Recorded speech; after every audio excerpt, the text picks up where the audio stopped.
Caros alunos,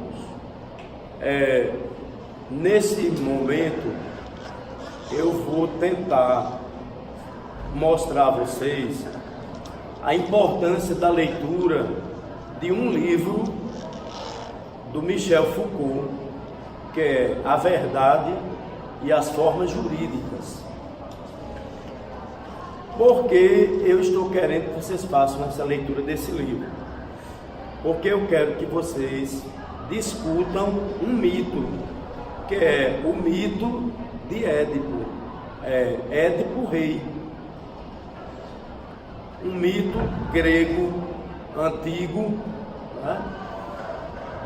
O que é que eu quero que vocês tentem compreender a partir da leitura do Foucault, de algumas explicações da teoria sobre a dominação de Weber e também um pouco da psicanálise freudiana.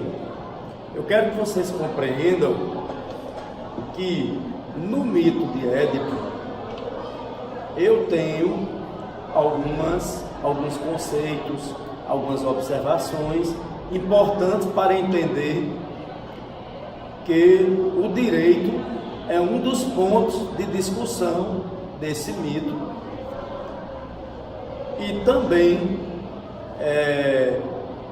a investigação sobre a questão do poder, o poder dentro de uma perspectiva de saber poder. E outra coisa que eu acho que é importante também é vocês perceberem a origem de uma pesquisa científica por aquele que detém o poder, que concomitantemente detém também o saber. Uma primeira pesquisa científica elaborada dentro de um campo do direito, que é o direito penal. Ora, de que trata o mito de Édipo? Trata de, na Grécia Antiga, o Estado é a cidade-estado grega, é a polis, a velha polis grega. Então nós estamos falando que na cidade de Tebas eu tenho uma monarquia, um casal real, que é Laio e Jocasta. E Laio é o governante, o rei daquela cidade. É ele que reina, é ele o detentor de poder.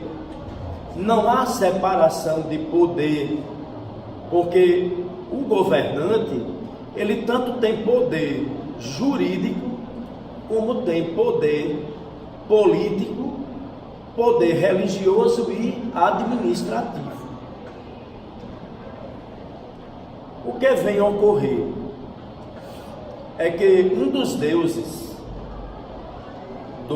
da religião grega antiga, que é Apolo, pede a Édipo que ele ensine um jovem rapaz do reino domar os seus cavalos.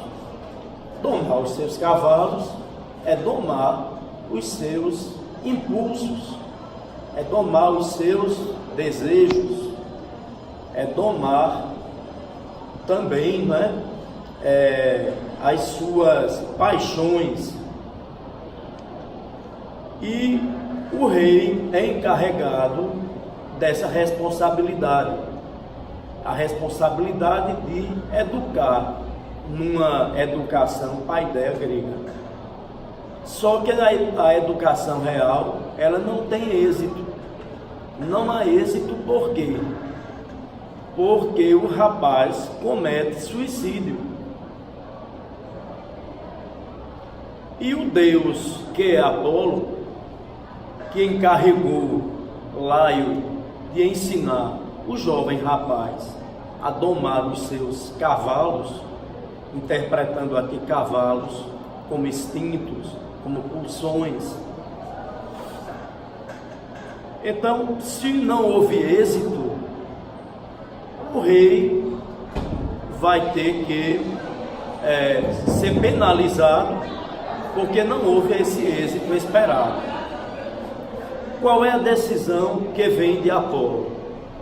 Apolo, ele vai dizer que o fruto do casal real, que é o rei Laio e a rainha Jocasta, quando essa criança nascesse, o fruto da união desse casal, essa criança iria assassinar o próprio pai e iria fornicar com a própria mãe. Isso é, deitar, gozar e ter filhos com a mãe e assassinar o próprio pai, que é o rei de Tebas. Bem, o que vai acontecer? O casal real vai ter o filho, né? O Édipo, a criancinha, o menino Édipo. No normal, todos os filhos são, de modo geral, são muito esperados, são muito desejados.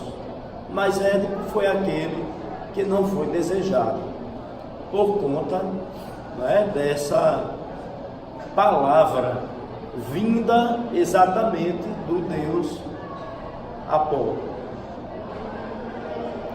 Então, o rei, para que o crime do parricídio e o crime do incesto não fosse objetivado, esse rei que tem poder jurídico, poder político, poder religioso, ele já determina, através de seu poder, qual é o destino do filho. Então, o filho vai ser assassinado. Quando a rainha entra em trabalho de parto, que tem o bebê, logo o rei manda um dos seus escravos a pegar a criança que já está destinada, né, à morte pelo seu próprio pai, que é portador do poder jurídico. Ele julga, ele sentencia, né? E a criança sai dos braços da mãe para a morte, através do escravo.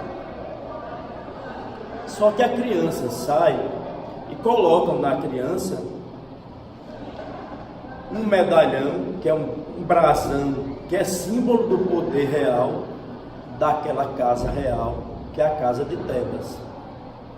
E a mãe, mesmo sabendo que vai perder o filho, né, ela não deixa de olhar a criança, de examinar, e entrega ao escravo. O escravo é o encarregado de assassinar a criança, só que ele amarra muito distante a criança nos galhos de uma árvore, de cabeça para baixo. Os pezinhos de Édipo ficaram amarrados, Édipo ficou pendurado na árvore com as correntes, por isso que os pés são inchados e um pouquinho diferentes, daí vem o nome Édipo, por conta desses pezinhos edemaciados e inchados. O que ocorre? O escravo não espera ver a morte de Édipo, vai embora, e um camponês que aparece de estrada fora vê que Édipo está ali sofrendo, a criança está em sofrimento, então ele vai, retira a criança daquele local onde estava amarrado, bota no colo, né, dá um pouco de cuidados, um pouco de carinho, e leva imediatamente para a casa dele e salva Édipo da morte. O que eu quero que vocês percebam aqui logo de início é que no mito existe duas coisas importantes: a razão e a desrazão, né? A razão significa o quê? Um agir racionalmente. O rei agiu dentro de uma racionalidade jurídica para evitar que um dia o filho crescesse e cometesse 2 crimes: assassinar o próprio rei e fornicar, prevaricar com a mãe e ter filhos com a mãe. Então, para que essa desrazão não acontecesse, o rei assumiu mesmo um dolo que seria decretado a morte de Édipo imediatamente após o parto, né? Então eu tenho no mito grego antigo esses 2 elementos, a razão e a desrazão, não é? Nós podemos dizer assim, a lógica e as paixões, isso tessiturando o mito, não é? Esses 2 candelabros míticos, de um lado Apolo, deus da razão, do cálculo matemático, da racionalidade; do outro lado Dionísio, deus das pulsões, da embriaguez, das paixões. Vejam bem, o que ocorre? Édipo será levado para a casa dos camponeses, mas a família do campo, no campesinato, não vai adotar Édipo, porque eles não têm condições, já vivem com dificuldades de viver, dificuldade de sobreviver. Então o camponês vai pegar o bebê, parte para uma cidade distante, né? E numa outra cidade, Édipo é colocado na porta do castelo real. Na cidade de Corinto existe também um casal real de uma monarquia, de uma cidade grega antiga, e esse casal real não tem filhos, e eles vão encontrar Édipo, né, no pórtico de entrada do seu castelo, e a rainha vai dizer: foram os deuses que mandaram a criança, eu vou adotar a criança, agora nós temos um herdeiro para o trono da cidade. Com o passar do tempo, que Édipo vai crescer, vai se tornar um rapaz, né? Vai conviver com o pai, vai ser amado, vai amar, vai aprender a amar com esses pais, e vai também amar os pais, claro. Só que começa a haver determinadas dificuldades na vida do Édipo, e o Édipo começa a perguntar: quem eu sou? Já que entra aqui a questão da identidade de Édipo, e as suas dúvidas, as suas dificuldades, as suas ânsias, as perguntas que surgiam com relação a ele e os pais constantemente, né? O menino não é a cara da mãe, o menino não é a cara do pai, com quem parece esse menino? Então Édipo vai e procura o vidente para solucionar a questão, e esse vidente tem o nome de Tiresias, né? Tiresias é o mago, é o oráculo, é o responsável, não é? Porque ele é cego. Como ele é cego, ele vê por dentro. É preciso ser cego para enxergar melhor. Aí vocês vão perceber 2 conceitos: que ver é diferente de olhar, tá certo? Olhar é uma coisa, ver é anatômico. Vejam bem, Édipo procurou o oráculo, Édipo tinha certeza que ao se deparar com Tiresias, ia ter uma solução. E Tiresias vai,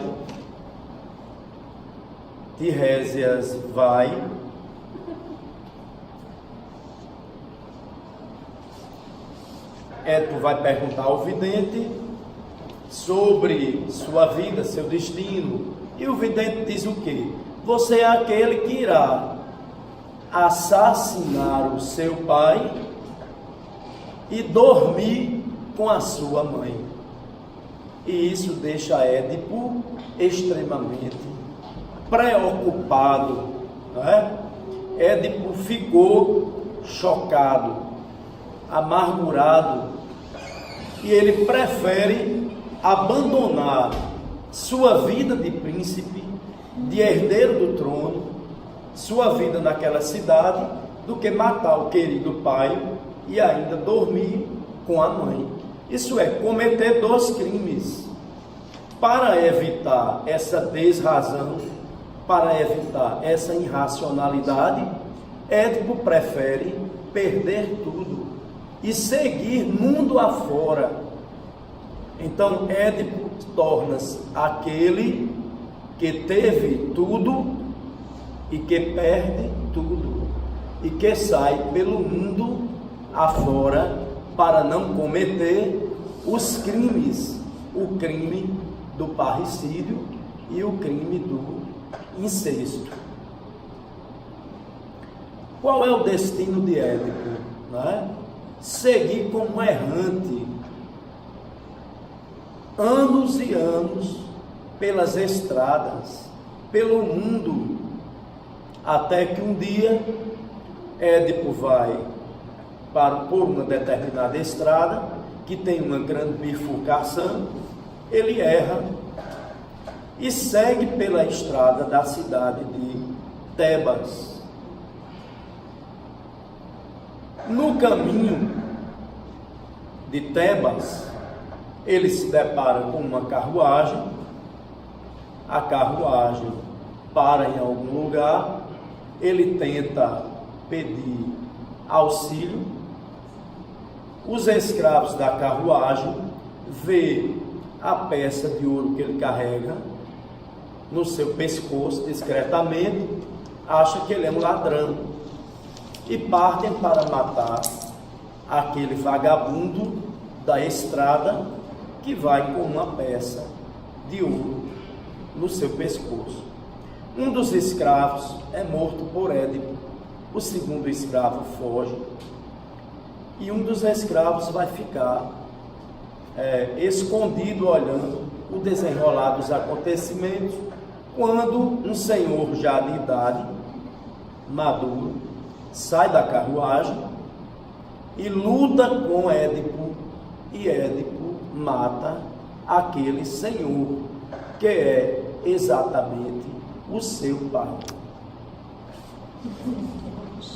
Só que Édipo não sabe que esse senhor é o monarca da cidade de Tebas, seu pai, e que ele é o legítimo herdeiro do trono de Tebas. Mesmo assim, Édipo abandona os corpos e segue em frente sua caminhada mundo afora, até novamente se deparar na cidade de Tebas. Então, só que dessa vez, ao chegar na cidade de Tebas, um tempo depois, ele encontra Tebas com um problema seríssimo. Qual é o grande problema? É guerra, lutas, mortes, doenças, e ainda por cima, Tebas perdeu seu rei e tem uma mulher que a metade dela é um animal. Essa mulher é Esfinge, e a Esfinge está convocando os rapazes de Tebas para decifrar aquilo que ela pergunta. Como os rapazes não conseguem decifrar, ela devora esses rapazes. Vejam que Tebas está num conflito muito grande. Perdeu o rei, tem uma rainha viúva, tem os conflitos internos, não é? Do regente do reino. E a administração de Tebas quer uma saída. Então ele promete o trono a quem resolveu os conflitos e promete também a rainha viúva em casamento. E ele se oferece para decifrar o enigma da esfinge. Então ele vai para aquela fila de rapazes e ele, claro que ele faz uma escuta sobre todas as respostas, todas as perguntas, né? E no momento em que a esfinge pergunta a ele: quem é que pela manhã anda de 4 pés, ao meio-dia anda com 2 pés, e ao entardecer anda com os 3, ele imediatamente responde: são todos os seres humanos. E a esfinge fica chocada, e a partir daí ela desemboca, né, do alto do local em que ela estava e falece, porque a queda é muito grande, né? A morte da esfinge vai ser assim o momento em que Édipo deixou de ser o homem qualquer, o vagabundo, o homem do submundo, o marginal, e passa a ser o herói, o salvador, aquele que tem o poder do carisma de ter sido o herói salvador da cidade-estado, que vai pôr fim a todos os conflitos. Acontece o quê? Que assim como o regente prometeu, Édipo vai receber a mão da viúva em casamento, que é Jocasta, vai assumir o trono de Tebas. Então vejam que no mito, mais uma vez a gente vai recordar, a gente tem a razão e a desrazão.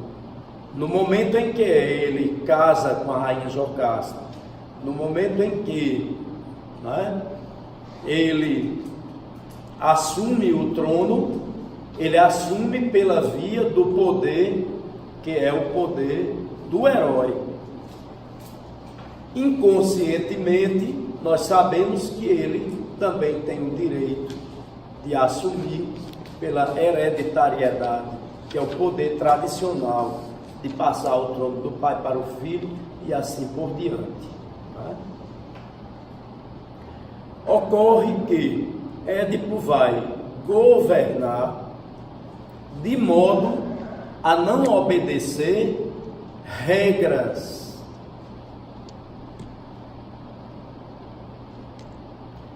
Ele não vai obedecer às regras. Que regras são essas? As regras da Constituição do Estado grego. E ele governa como um tirano. Tá certo? Então, Édipo não é o monarca puro, o monarca de um Estado constitucional que obedece o regulamento constitucional da cidade-estado grega, não é?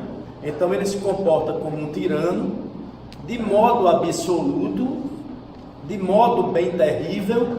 Édipo passa a ser aquele que tem todos os poderes, o poder legal racional, o poder do carisma, o poder, porque é um poder de tirania.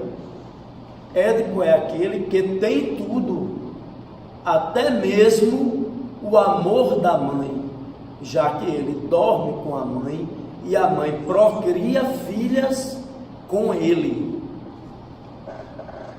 Então, quem é Édipo? Édipo é aquele que perdeu tudo no primeiro momento, que foi condenado à morte.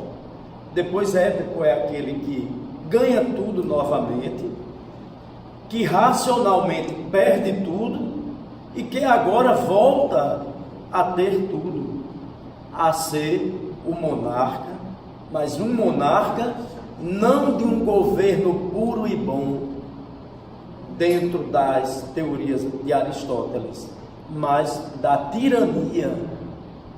O tirano é aquele que retira direitos, os direitos individuais, tá certo?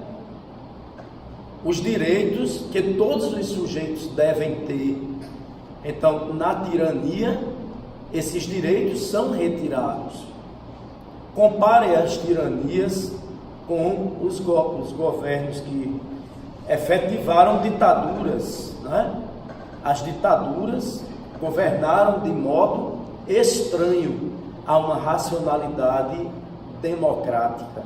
Nós tivemos as ditaduras, nós tivemos com Hitler, tivemos o nazismo, o fascismo, o salazarismo, o getulismo, tivemos ainda as ditaduras militares no Brasil, a ditadura militar brasileira com o golpe de 64, tivemos também ditaduras como a que houve de Perón na Argentina. Então, Édipo é também o ditador. Só, pessoal, que a cidade-estado governada por Édipo começa a ter problemas, começa a ter, né, os dramas do poder, as dificuldades do poder, as dificuldades administrativas, tributárias. E Édipo, mais uma vez, vai procurar quem? Vai procurar a religião, vai procurar Tiresias, que é o vidente. E Tiresias diz a ele, inclusive, Tiresias não quis receber Édipo, tá certo? Ele quase foi obrigado por Édipo a receber, e Édipo o ameaça.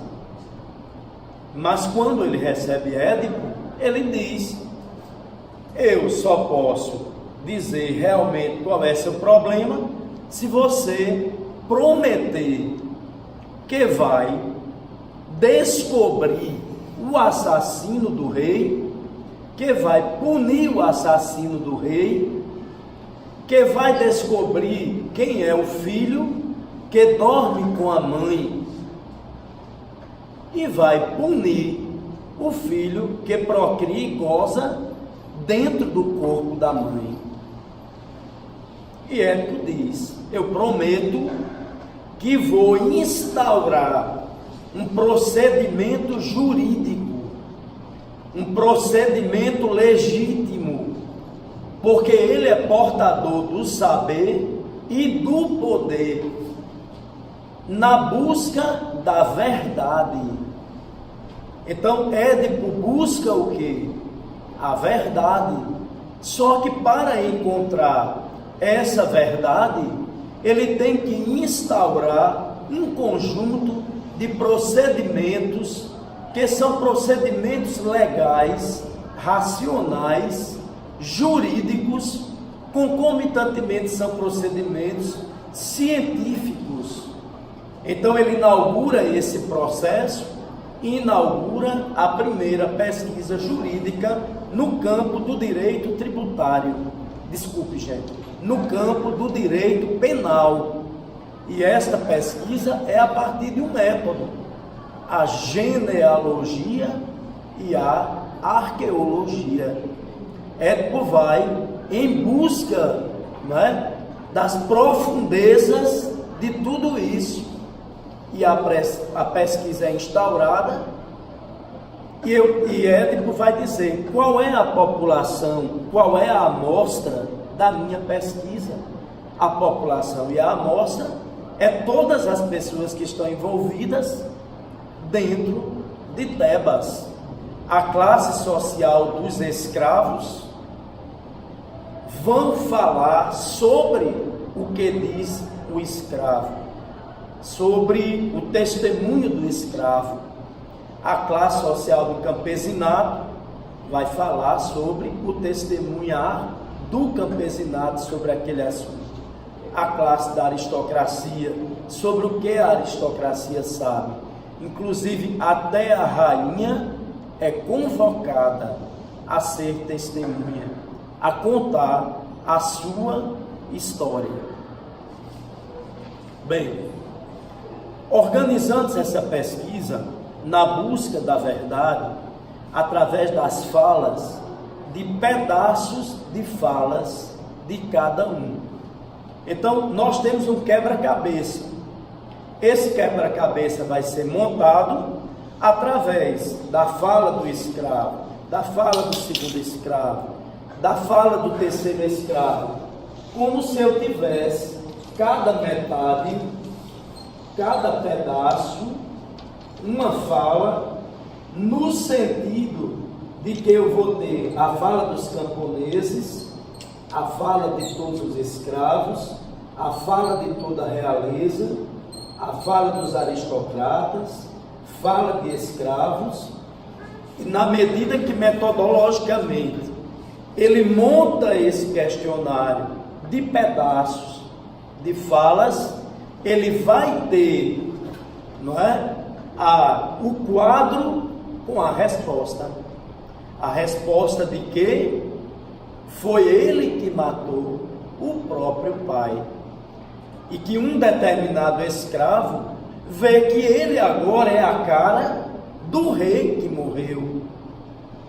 E o mais interessante é que a rainha também fala, a rainha também traz a verdade, mas é uma verdade com uma certa ânsia, com uma certa dificuldade. Por quê?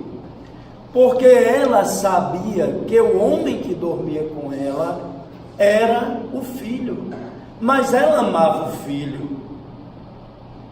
E como ela dissolver esse casamento frente a essa paixão?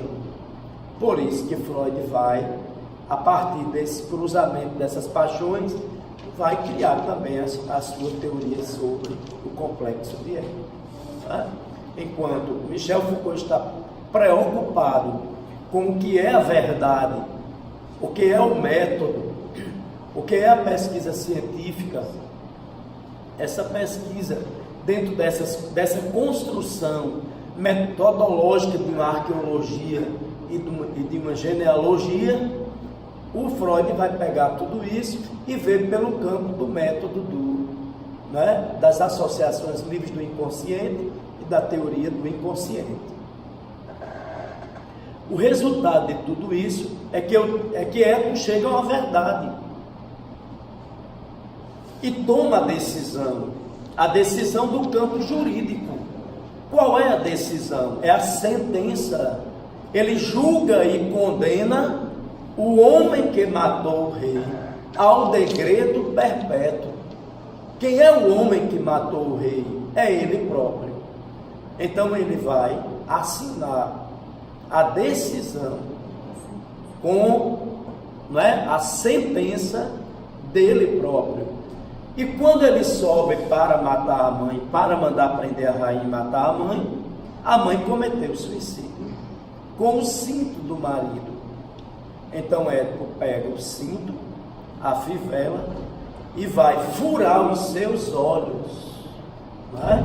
Ele vai enfiar em cada olho, na parte anatômica, até ver o olho vazar, até sentir que está cego, porque o olho vaza. Ele vai sentir a própria dor de sua decisão. Mas aí ocorre algo diferente. Ele passa a olhar. Ele deixou de ver anatomicamente e passa a olhar.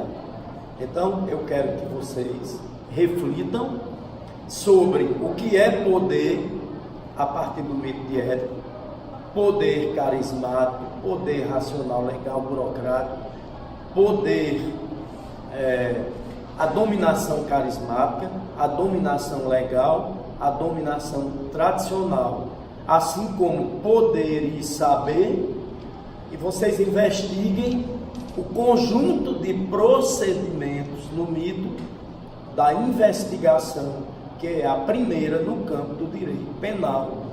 Uma investigação com uma sistematização, com uma população, com uma amostra, com dados, a partir da fala, a partir do discurso, dessas emendas, dessas suturas de falas de toda essa sociedade divididas em os escravos, os camponeses, os aristocratas, a realeza, o discurso do representante do Deus, que é Tiresias, que é o oráculo de Delfos. Eu tenho exatamente aquele que faz o ponto de ligação entre os deuses e os humanos.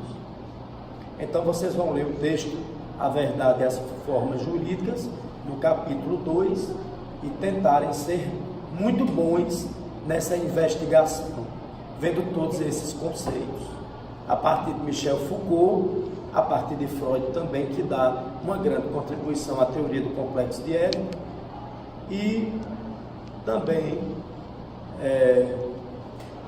utilizando conceitos de Max Weber no livro Economia e Sociedade, que é o poder e a dominação.